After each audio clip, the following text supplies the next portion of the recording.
Hi everybody, it's Yvonne and Dexter back here again with Freightbrokerchic. Thank you guys so much for tuning in and taking your time to watch our videos. We really appreciate it. Don't forget to like, share, and subscribe. That, as we always say, helps us reach more people, and our audience is really growing. So thank you for that. Today, with the fuel cost, where it is, we just are today are going to talk to you a little bit about the challenges in logistics. I mean, when you're talking about huge 18-wheelers and 53-foot vehicles going down the road, weighted down with product, it really is a challenge for not only that driver or that carrier, but it's also a challenge for the broker to be able to book that load for a good rate, because everything is constantly going up. I mean, you guys see even in your personal vehicles.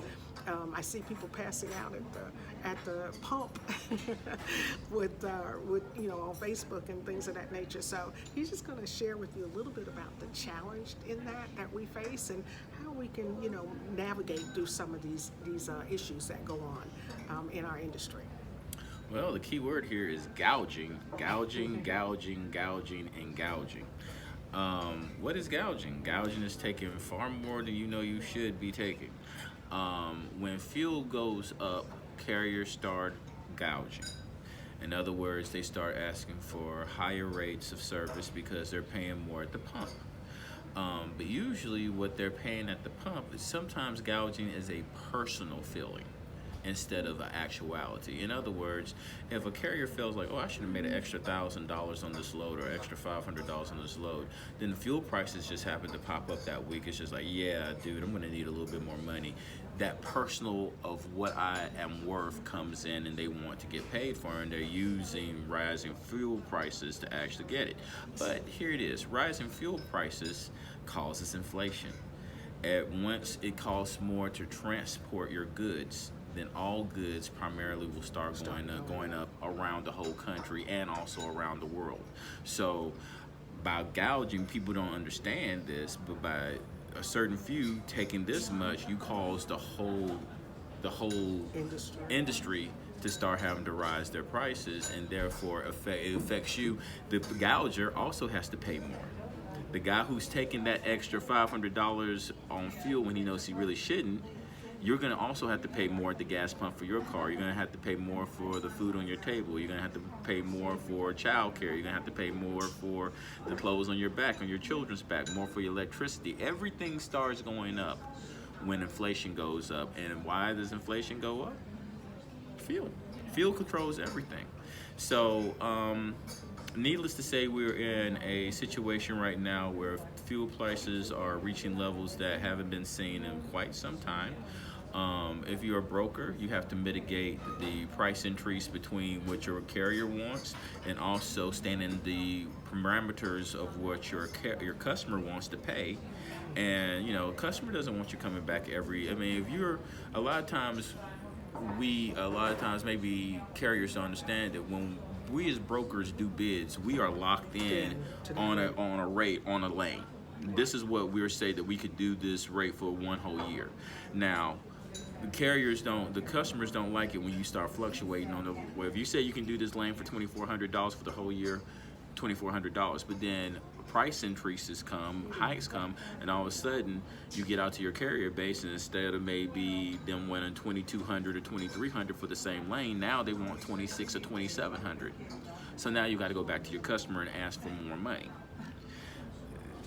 You keep on going back to ask your customer for more money, sooner or later you're not going to have a customer, because either they'll say, okay, you can't do it at the price that you said you do it for, or they'll just go and try to find another carrier or ABC or another broker that might be able to do it more cost effective or cheaper. That's a great point, because carriers, and I myself personally will say to the carrier, look, this is a contracted rate. This is all I've got in it. They don't believe that. No, they don't believe it. They really don't. And if you're a carrier and you're watching this, what he is saying is the gospel truth. Now, I'm not saying that's true of every broker, but I know with myself, I'm going to tell you whether or not I can go up and how much I can go up. I mean, I'm going to be honest because I mean, I get it. I get fuel is higher than it was, maybe 6 months ago. And I know, my goal is to get the load moved, not to, rip off my customer. And so I guess for me, sometimes there are times when I have to pass on a particular carrier because or a particular load. Or particular load. Particular load because I cannot move it for the rate. So it kind of goes. We're as the broker, you're basically the mediator. And I've said this before because you got the carrier over here saying I need this much to move that load. And then you got the customer over here going, well, I don't want to pay but this much. And so as the broker, you've got to get everybody to agree in the middle where the customer says, okay, I can live with paying that rate. And the driver will say, okay, I can move it for that particular rate. And once you can get them to agree, it's like bingo, yes. Then we walk away with like $25. Then we right. I mean, and we do sometimes in cases like this, in many cases like this, we do have to take a hit on that load. Not that that's the carrier's problem, not that that's the customer's problem. That's what we signed up for, and you need to, as a broker, you need to understand that you signed up to move that load for a certain rate, and you've got to figure out a way to find a piece of equipment and a carrier that will do it for that.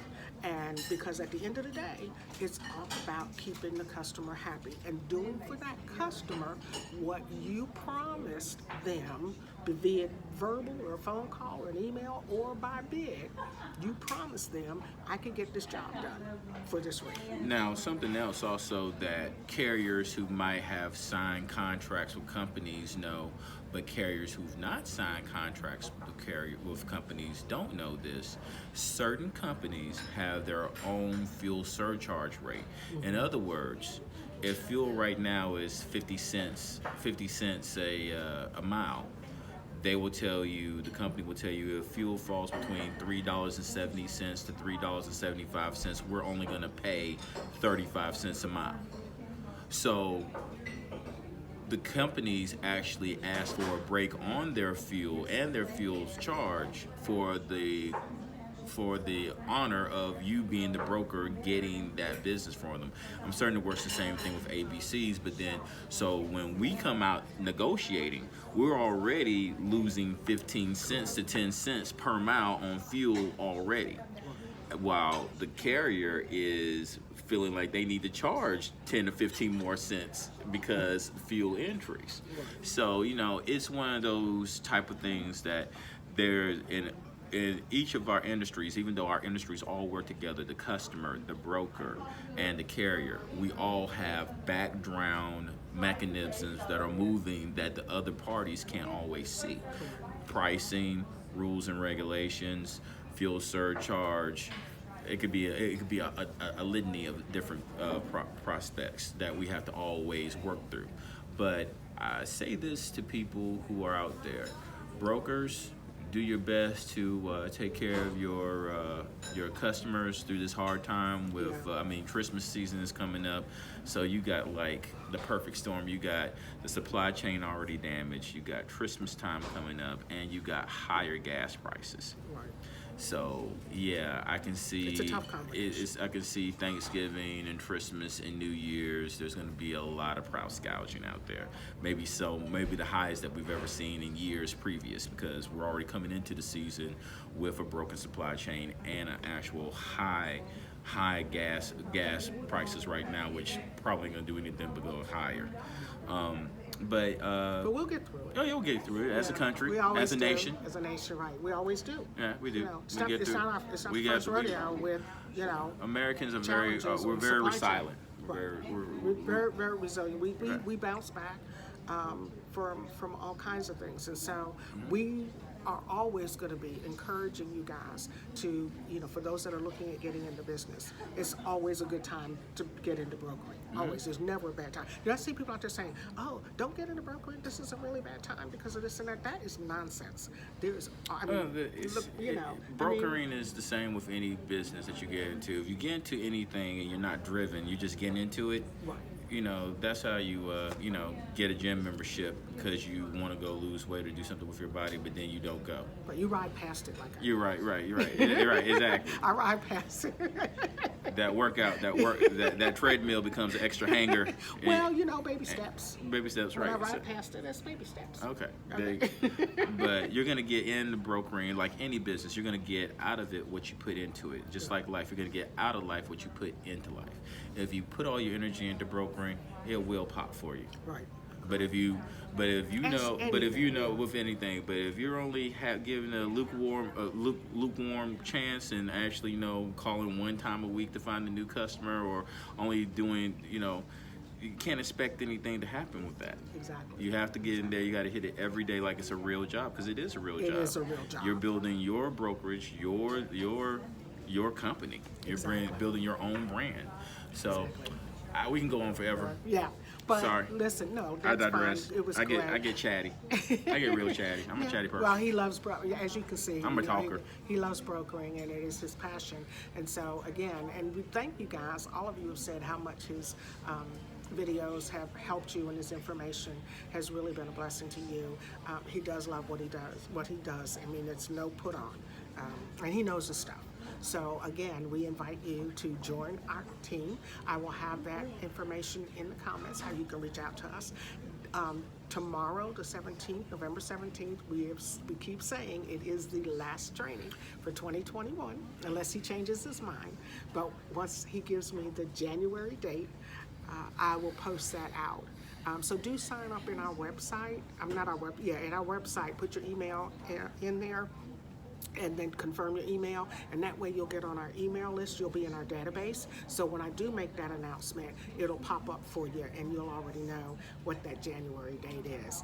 All right, everybody, thank you again for watching. We appreciate you guys again so much. And thank you. And to all my students and all my agents that have taken my class this past year, it's been a remarkable year. You've been a remarkable group of people. I'm looking for bigger and better things going on in 2022. We got big things. Shout out to Bev, shout out to Daniel Kahn, shout out to Salsa B, shout out to Narsalis, shout out to a couple of Z. Gotta remember Z and stuff like that. Y'all are doing an excellent job. Shout out to all my other agents who are still out there trying. And the new people. We've still got some folks getting ready to graduate. Yeah, shout out to Jennifer Jefferson. She's already trying to get some freight and stuff. Yeah, they're hard workers. Yeah, that's right. And but he's here. We're here to help you and mentor you, whatever you need. You call us day or night, and any one of our agents will tell you we do respond. All right? All right, everybody. We're going to check out, and we're going to give him a little round of applause. Thank you. That really is for you guys. All right? For sticking with us and watching our videos. You guys have a great day, and we'll see you next time here on Freightbrokerchic. Bye-bye, everybody. Bye-bye.